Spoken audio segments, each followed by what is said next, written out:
world is more mysterious than we realize if we keep an open mind. Such was the philosophy of writer and recluse Charles Fort, who spent his life recording unexplained phenomena. He died 60 years ago, but if he were alive today, he'd find a world which is becoming increasingly weird. Welcome to a Fortean year.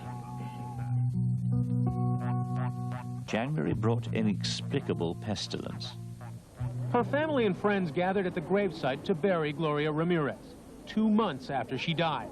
And they have no better idea why she died than the day it happened.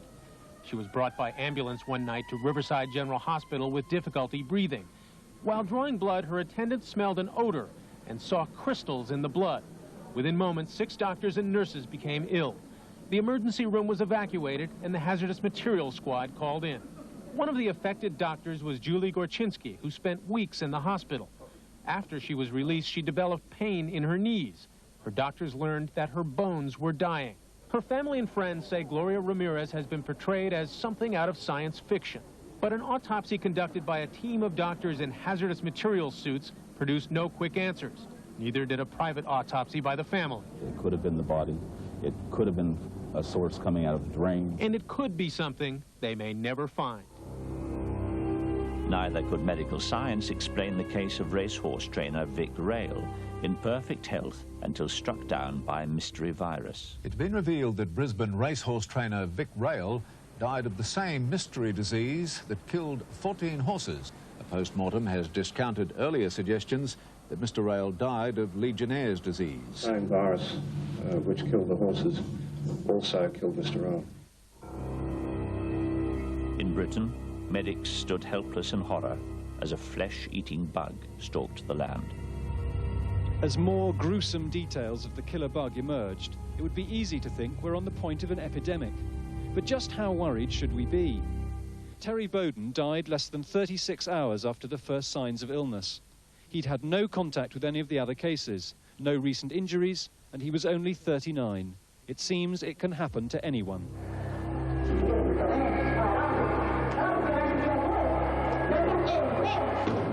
More confusion for doctors when hundreds of schoolgirls simultaneously fainted in Cairo.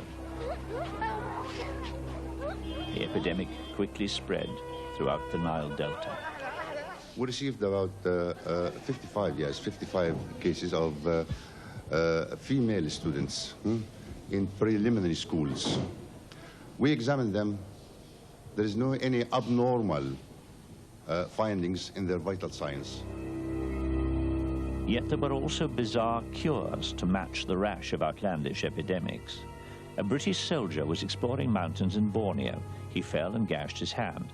Gangrene infected the wound and he sought help in a remote village. I turned the hand around to show one of the girls that was treating us and she sort of went ashen white and ran off. The girl produced a jar containing rare herbs and snake flesh. I took the lid off the jar and actually stuck my hand in the jar. And the hand was made whole, the fingers saved, and medical science mystified.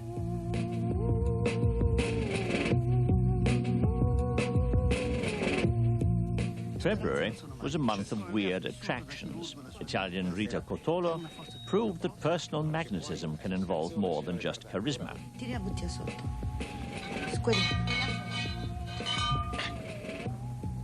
But she had stiff competition from Marinela Brankova from Bulgaria,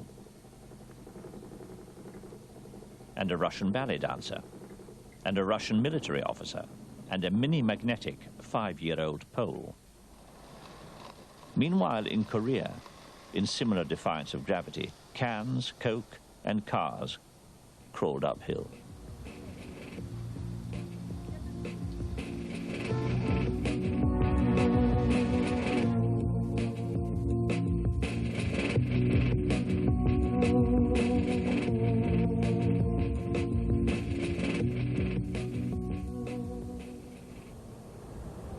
March, strange weather round the world. At 9:45 a.m. on the 28th of March, Dunmara, Northern Australia, was struck by an astonishing phenomenon. Welcome back. Next time somebody says to you, it's raining cats and dogs, well, be careful because they may well be telling the truth. In the Northern Territory, a small roadhouse 600 kilometres inland, south of Darwin, has just experienced the phenomenon of raining fish. And on the line from the Dunmarrow Roadhouse in the Northern Territory, Adele Liebel. What happened? Well, we've had quite a lot of rain. In fact, it rained for almost a week. But during that time, we just hundreds of little fish appeared on the truck parking bay out of nowhere. Yeah, it was quite amazing. How big are these fish? Very small, but sort of vary in size from very small to about your longest finger. But they're just little silvery type fish with a little blue on them. Meanwhile, in Stourbridge, near Birmingham, I was perhaps a few hundred yards away from home when it started to rain frogs. Now, I know that sounds really strange, but the whole sky seemed to open up and there were thousands of frogs about an inch long. Fortunately, I'm not afraid of frogs, but I had never seen anything like it before. reports of other strange showers flooded in from all parts of the globe. A field of straw fell over Coventry. An entire haystack on Buckinghamshire. In Pennsylvania, it rained feathers. In Seattle, Washington, a downpour of jellyfish.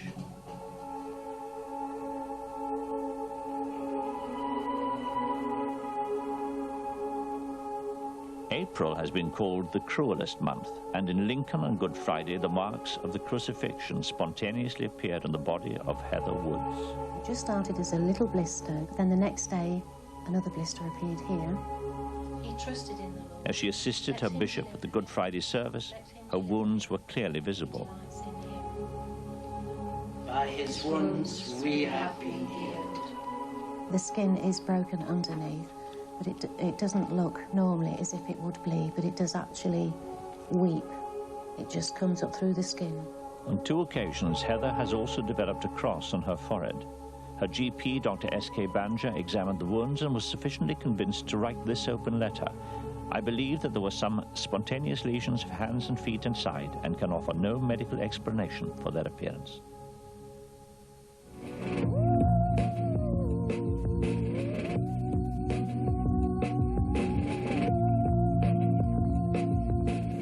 '94 was a good year for unidentified flying objects. May saw a major UFO controversy resurface. In 1947, a flying saucer was reported to have crashed near the town of Roswell in the New Mexico desert. Witnesses claimed to have seen the wreckage of a spacecraft and dead aliens. The American military denied the incident and claimed it was a weather balloon. In May this year, Congressman Stephen Schiff maintained that there is a government cover-up. Certainly, the way the Defense Department is acting even at this particular time suggests to me that this was not a weather balloon. It's very important that people realize that there are things flying over Midway and Roswell, and perhaps other states in the country. We just happen to have captured the evidence that there's something really unusual going on.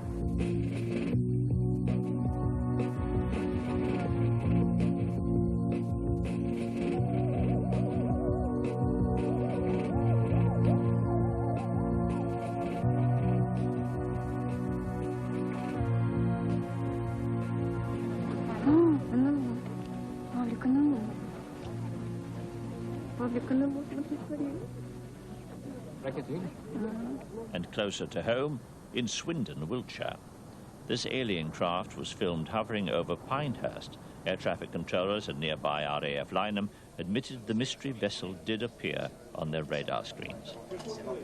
On the other side of the world, in Africa, an unusual visitor called in on May the 5th to a Zimbabwean playground. I think that one's upside down. That's interesting. Now what's that? It was just glistening in the trees. And there was a man, and he walked towards us. They had longish hair, and it was all black, and they had big black eyes. I saw this silver thing in amongst this clump of trees. He was dressed in black, and he had big eyes.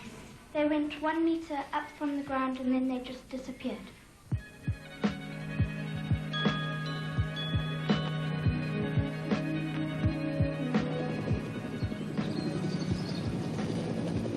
According to folklore, honeybees always pay their last respects to a beekeeper. On the 8th of June in Ludlow, Shropshire, folklore became fact at the funeral of beekeeper Margaret Bell. We'd just been to the funeral of a very close friend of ours who was a beekeeper. Coming out of the church and going back to the house for the do, the air suddenly became dark, and looking out we saw that there were swarms and swarms of bees all around us. Oh, there was, well, I couldn't count them, of course, but there looked to be thousands. I happened to look out of this window, and there was a great swarm. I've never seen anything like it. It was huge. They set up directly opposite her house, which was another strange thing. Right above the bell in Bell Street. I don't know how superstitious you are, but it seemed rather uncanny. Well, my mother loved bees, and she used to talk to them, and she told them everything. And I think that was the reason why they came back, to pay their last respects to her. Meanwhile, from America came reports of a dog which unaccountably rose from the grave. Locals are calling him the poltergeist dog. His name is Brownie. Mary Bratcher thought Brownie died after she accidentally backed her truck over him in the front yard of their home. You know, we looked at the dog and Jeffrey said the dog's dead. So the Bratchers buried Brownie in their ranch pasture. But all along, 3-year-old Toby Bratcher insisted Brownie was alive. The next day, the family took a trip to Carlsbad, and when they returned, guess who was waiting on the doorstep? The Bratchers aren't sure just how Brownie got out. They think Brownie's mother and siblings dug him up. As you can see, Brownie's getting lots of love from family members, and he seems to be doing okay. He does have a missing eye and a slight limp. But Mary says he's the same old Brownie. And in Texas, a pet pig called Priscilla rescued its master from certain death. We can grab it!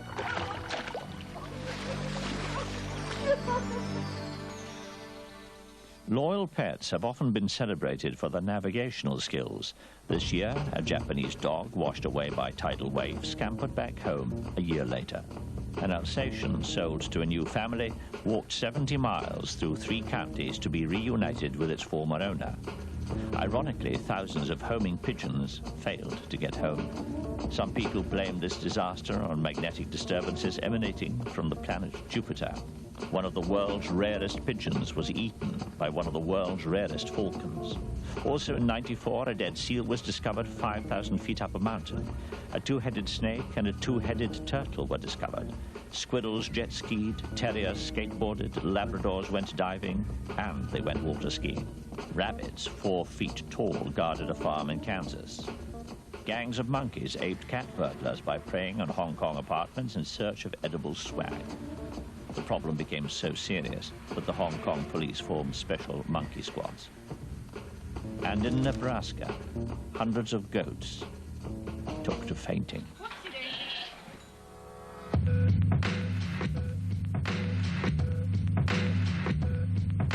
Weird storms hit in July, and Bedford got a big shock.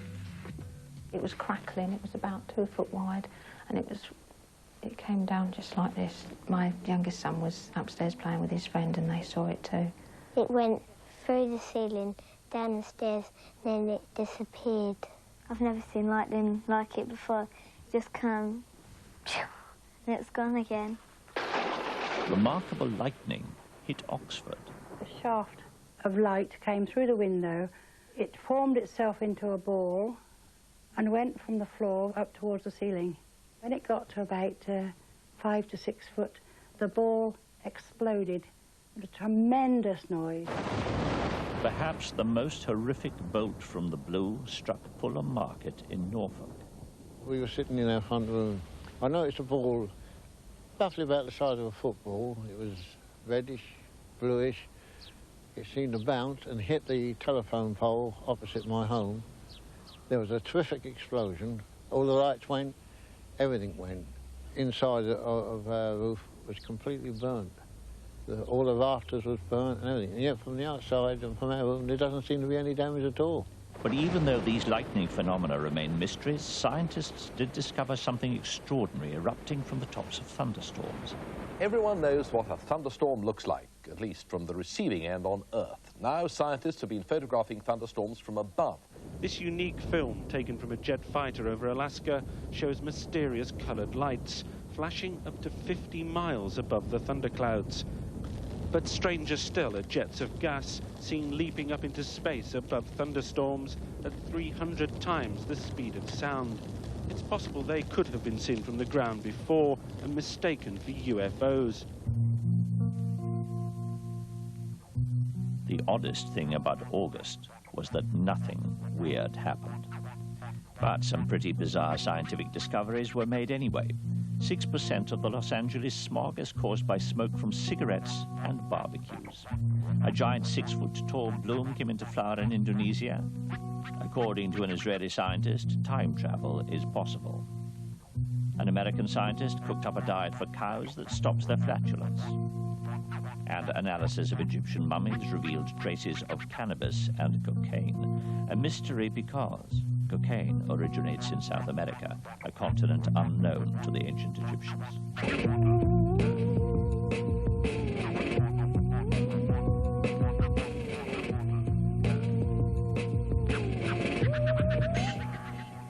September was the month of the beast. On the 1st of September, amid the peace of Inkbarrow, Worcestershire, Sally and Nick Dyke encountered savagery. We decided to lay some bait, some offal, to try and attract the creature, so we could maybe photograph it, maybe get some paw prints. We reached just about here, and I checked the bait that we'd laid and found out that it was gone. The creature was lying up in the underbrush here. I literally trod upon it. The creature shot away from me, hit perhaps that tree there, and catapulted back in my direction. It then shot away again in the general direction of Sally. It reared up, took a couple of alternate swipes at my rib cage. I've got some very extensive wounds in my left rib cage. The Inkbarrow sighting was far from unique. Jack Fuchs, too, saw a similar beast. I opened the gate and the dog dived for an animal, which I could see was black. And it was a panther. Anyway, the dog and the panther stood nose to nose, and the sun caught its eyes and they were yellow. This footage was shot 10 miles away at nearby Evesham. I don't know how long it went on, but I was scared. Yet another sighting was reported from Bodmin in Cornwall. I in fact saw what I know to be a puma myself. In that gully, it was completely unhurried, didn't appear to be panicked, despite the fact there was a tractor working in the field. We found this mangled up carcass, and we found one that was pretty badly mauled, and 6 others that were mauled. We had the police there, and he'd been to a lot of sheep worrying incidents, and he said, this is no dog job. This year, big cats have been reported at 31 locations across Britain, and now they seem to be encroaching on human territory. In Basingstoke, school children saw a big feline creature roaming next to their playground. I felt really, really scared. There is the possibility that if the animal's security was threatened, it would attack. The children's playground is just around here. It was a joke at first and everybody thought it was hilarious, but there's been far too many sightings now.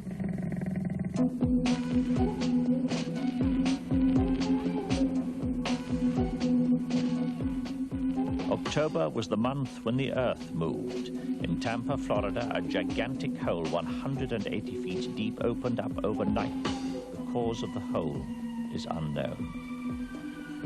7,000 miles away, another hole ruined a field of oats in Omsk, Russia. And in Australia, parallel lines 250 miles long were discovered by scientists, but they can only be seen during the day using a thermal imaging camera. Again, the cause is a mystery. The controversy on crop circles continues, but in Finland, there are some genuine Arctic circles in the ice. And spontaneous snowballs formed of their own accord all over Scandinavia.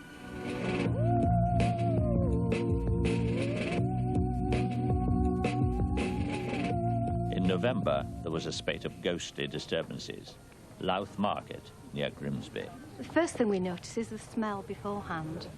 We get this horrible smell of rotten cabbages. It's one of the most rank smells you've ever smelt in your life. It's utterly disgusting. It's a sort of musty, cabbagey, horrible smell. The next day, different things happen. The shirts were arranged similarly to how they are now, and the top 2 shirts just quite calmly moved across 4 feet 3 feet and just dropped to the floor.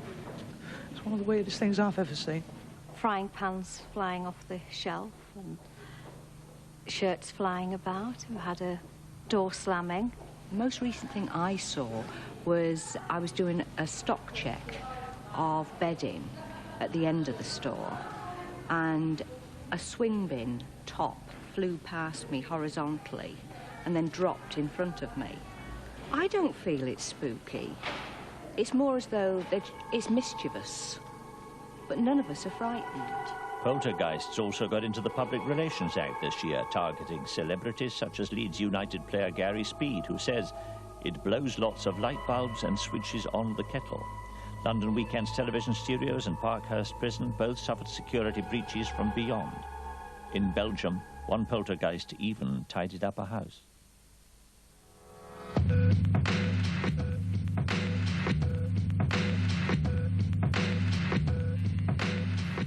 December is only half gone, so we can't tell how weird it might become. But overall, was this year weirder than previous years?